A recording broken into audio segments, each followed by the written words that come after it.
Don't tell me it's me causing all of that condensation. It's not my fault that that thick ice is building up on the windows every winter. Do something. Is this happening to you? Are you suffering from severe condensation syndrome? Here to help us understand a little bit more about condensation and what causes it, I'm joined by Sophia Rojenko. And Sophia, you're an engineer with Synergy Partners here in Toronto. Thanks so much for coming today. Now, I see this in my business all the time, right? People, we tell them it's lifestyle. Of course, that's what the board wants us to say too, because then we're passing on the onus to them.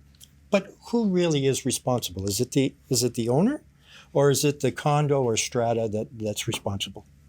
Hi everyone, and thank you for the introduction, Murray. Unfortunately, there isn't an easy answer to your question because there are so many factors that impact condensation. But before we jump into the answer, let's talk a little bit about what exactly is condensation and what conditions need to be present in order for condensation to form. So condensation is water droplets that form when moist air comes into contact with a cold surface. Now, there are three conditions that need to be present in order for condensation to form.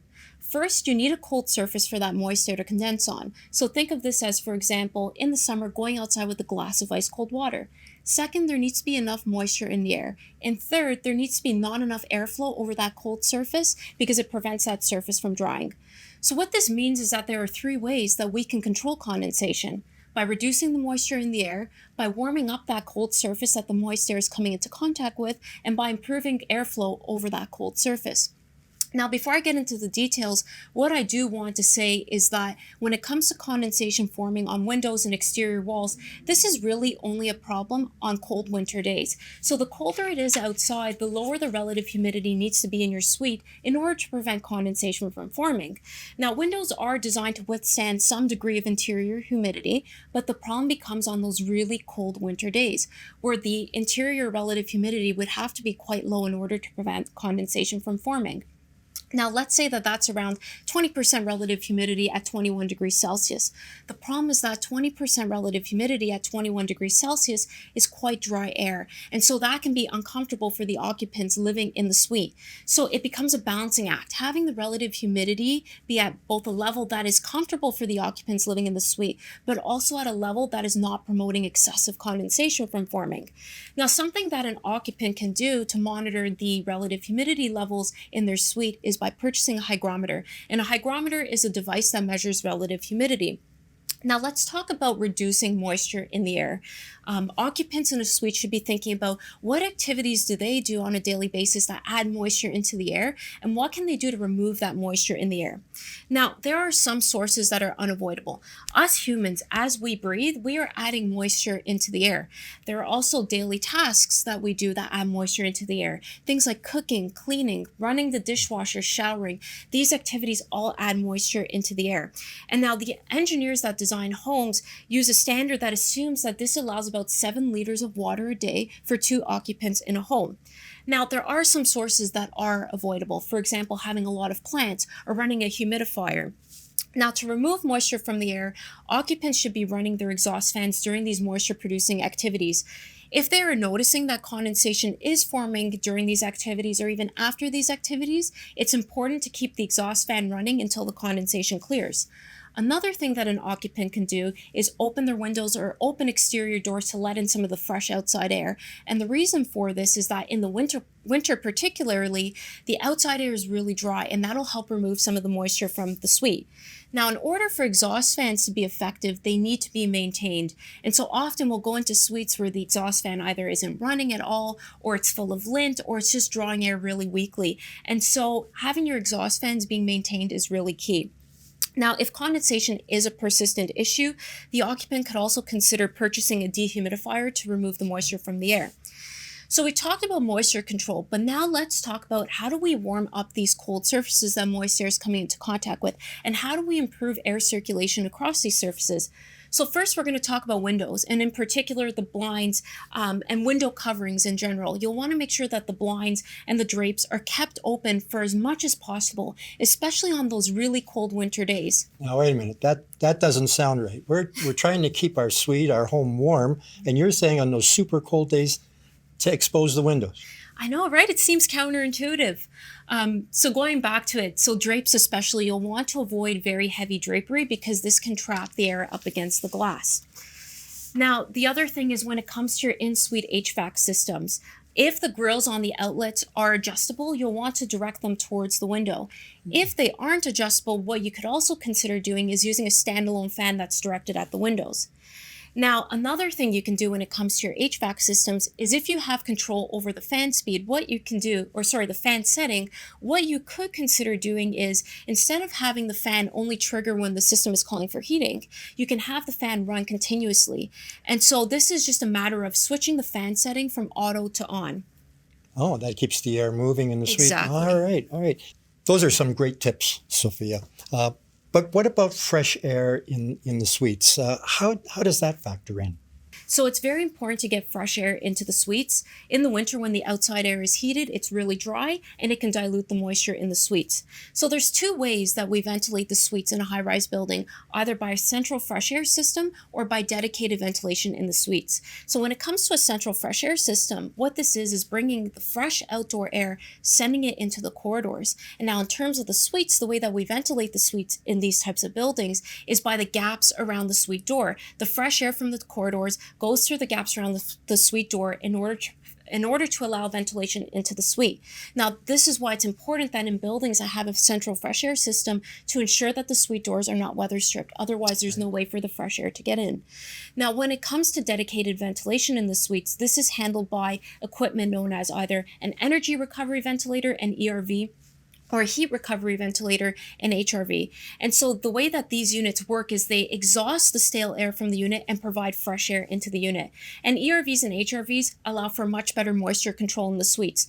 With ERVs and HRVs, you want to make sure that they're running 24/7 to both provide ventilation to the suite, and it is key in order to prevent condensation from forming. Now, sometimes occupants are tempted to either override the settings on their units or to turn them off completely because they can be noisy. But going back to what I said previously, you'll want to make sure that these units are constantly running in order to prevent ventilation to the unit at all times, and again, to prevent the formation of condensation. Now, if you're still finding that condensation is forming, you have an ERV or an HRV in your suite, what you could do is increase the speed on the unit, and that should help clear up the condensation pretty quickly. In terms of townhouses now, some townhouses will have ERVs and HRVs, but some will rely on air leakage from around the gaps on the windows or the exterior doors to offset the air that's exhausted by the exhaust fans. Right, different beast altogether. Yep. Thanks, Sophia. So you spoke specifically about what unit owners can do to try and control condensation in their units. However, is condensation ever the fault of the condominium or the strata? So, Murray, sometimes the problem lies completely with the corporation. What we have seen lately is that a lot of corporations are installing variable frequency drives, also known as VFDs, on their makeup air units. Now, the makeup air unit is a fan that is supplying the fresh air to the corridors, and in some cases, particularly in older buildings, providing fresh air to the suites. So, of course, this is an energy-saving activity, but the problem is that it results in reduced ventilation to the building. So what we're finding is that, so let's say, for example, the makeup air unit is up top and it's down-fed. What we're finding is that the suites that are furthest away from the fan are having issues with condensation, excessive condensation. Now, what boards need to understand is that if you reduce the flow on the fan to 60% of the design capacity, let's say, you're now not getting 60% of the design capacity on each floor. What you are doing is you're actually throwing off the balance of the system. And so what we're also finding is that the suites that are furthest away from the fan are actually getting little to no ventilation versus the suites that are closest to the fan are getting maximum ventilation. Now, to make matters worse, some corporations are deciding to gear down their makeup air units at night. And the logic behind this is that, well, no one's cooking at night. But this is very backwards thinking. And the reason for that is that at night, that's really when you want your maximum ventilation, because that's when the building tends to be mostly occupied. And that's when humans are home. And like we talked about before, us humans, we add moisture in the air, particularly in the bedroom, which tends to be isolated from the rest of the suite. And so maximum ventilation is really required at night. Of course, the night is the coldest, and so it's the best time for energy savings. But like everything, it is a matter of balance. Seeking energy savings is great, but it shouldn't be done at the expense of creating excessive condensation issues for some residents. So speaking of balance, if the settings on the makeup air unit are changed, well then the system will need to be rebalanced. And rebalancing is done by a specialty service contractor who will come out to site, they'll turn on the fan, and they'll adjust the controls at each floor to ensure that there's adequate ventilation to each floor. Now, when it comes to balancing, there's two things. If there are varying conditions that are required with the makeup air unit, so let's say, for example, the corporation decides to have the makeup air unit running 100% at dinner hour, but then 60% during the night, the problem is it becomes very difficult to balance the system. And another thing is there's an ideal time of year to do your balancing. So you'll want to avoid those very cold or very hot days. And so balancing should be done really during the spring or the fall time. Now, another place that the corporation can sometimes help is when it comes to the weather stripping, particularly on 4-sash sliding windows. So with these windows, to prevent condensation, the inner seal is airtight versus the outer seal is a little bit more loose. And so this prevents moisture from entering into the cavity in between the sashes. But for air that does happen to get into that cavity, it will help ventilate it. So usually the corporation is responsible for the weather stripping on the windows. And so corporations should be considering budgeting for the weather stripping at about the half-life of the windows. Wow, yeah. So I never thought of it that way. We always talk about lifestyle, but there are so many other factors. Thanks for coming in today and sharing this with us. So if you're suffering from severe condensation syndrome, it might be lifestyle, and it might be the equipment in the building. And it merits more than just an offhanded remark to say, well, it's the way you live. Hopefully we've cleared that up a little bit for you. Until next time, I'm Murray Johnson, and this has been your Condo Connection.